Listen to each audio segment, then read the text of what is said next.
Hi friends, நான் இன்றைக்கி இந்த வீடியோவில் கிச்சன் கவுண்டர் டாப் எப்படி க்ளீன் பண்ண போகிறேன்னு உங்கள் கூட ஷேர் பண்ணிக்க போகிறேன். இன்றைக்கி கிச்சன் பார்த்திங்கன்னா அவ்வளோவா அழுக்காக இல்லை. ஆனால் வாரத்தில் ஒரு முறை கிச்சன் க்ளீன் பண்ண நான் இந்த மெத்தட் தான் யூஸ் பண்ணுறேன். ஃபஸ்ட்டு க்ளீன் பண்ணுறதுக்கு முன்னாடி சாப்பிட்டு முடித்த பாத்திரம் எல்லாமே சிங்கில் போட்டு நனைச்சி விட்டுருவோம். அதுக்கப்புறம் அந்த பிளேஸில் இருக்கிற மசாலா டப்பா எல்லாமே அந்தந்த பிளேஸில் வச்சிடுவோம். ஃபஸ்ட்டு இந்த ஸ்டாண்ட் இருக்கிற பிளேஸை தான் நான் க்ளீன் பண்ண போகிறேன். அதுக்கு ஸ்டாண்டு எல்லாமே இந்த பக்கம் எடுத்துக்க போகிறேன். இந்த பிளேஸை நான் க்ளீன் பண்ண மல்டி பர்பஸ் க்ளீனர் தான் யூஸ் பண்ணியிருக்கேன்.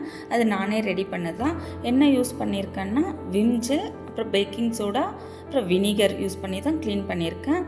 Baking soda 2 table spoon, vinegar கொஞ்சமாக தான் விம் ஜெல் ஊற்றிருக்கேன். ஏன்னா அதில் நுரை நிறையா வரும். அதனால் லைட்டாக ஆட் பண்ணாவே போதும்.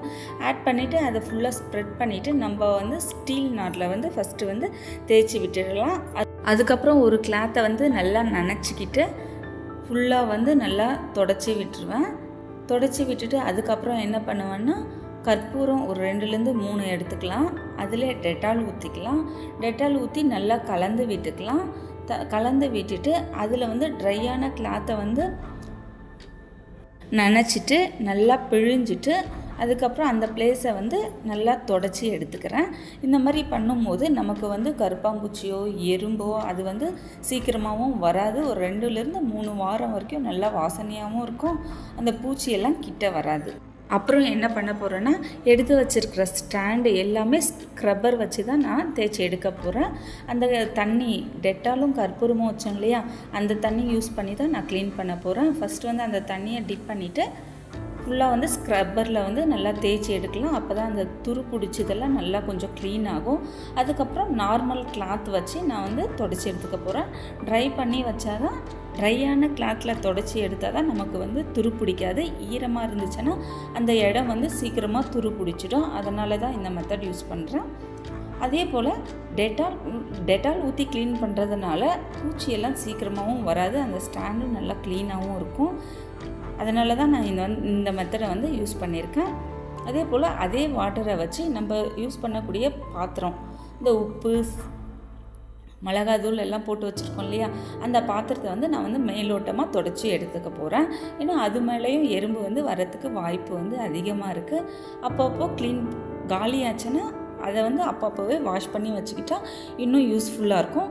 அதுக்கப்புறம் நம்ம நியூஸ் பேப்பரோ இல்லை நார்மல் பேப்பரோ யூஸ் பண்ணோம்னா கற்பாம்பூச்சி வரத்துக்கு நிறைய வாய்ப்பு இருக்குது. அதனால் இது போல் பிளாஸ்டிக் கவர்ஸ் யூஸ் பண்ணோம்னா அந்த மாதிரி விஷயம்லாம் நம்ம தடுக்கலாம். அதுக்கு தான் நான் என்ன பண்ணுறேன்னா கவரை தான் யூஸ் பண்ணியிருக்கேன். இது போல் பிளாஸ்டிக் கவர் யூஸ் பண்ணால் நல்லா க்ளீன் பண்ணுறதுக்கு ரொம்ப ஈஸியாகவும் இருக்குது, நல்லா டீசெண்டாகவும் இருக்குது. அதுக்கப்புறம் க்ளீன் பண்ண இடத்துலே நம்ம அதெல்லாம் வச்சிட போகிறேன். அந்த கவரை வச்சுட்டு அதுக்கு மேலே இருக்கிற டப்பா எல்லாமே அப்படியே வச்சிட போகிறேன். இந்த ஸ்டாண்டு பார்த்திங்கன்னா மீஷோவில் தான் பர்ச்சேஸ் பண்ணேன். 3 ஸ்டாண்டுமே காம்போ ஆஃபரில் தான் பர்ச்சேஸ் பண்ணியிருந்தேன். இது இதனுடைய ப்ரைஸ் பார்த்திங்கன்னா 200 சம்திங் தான் இருந்துச்சு. அப்போது 3மே காம்போ ஆஃபரில் தான் வந்துச்சு.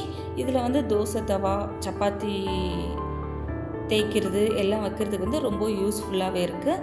அதுக்கப்புறம் அந்த பிளேஸை அப்படியே க்ளீன் பண்ணிவிட்டு அப்படியே ஆப்போசிட் பிளேஸ்க்கு வந்துட்டேன்.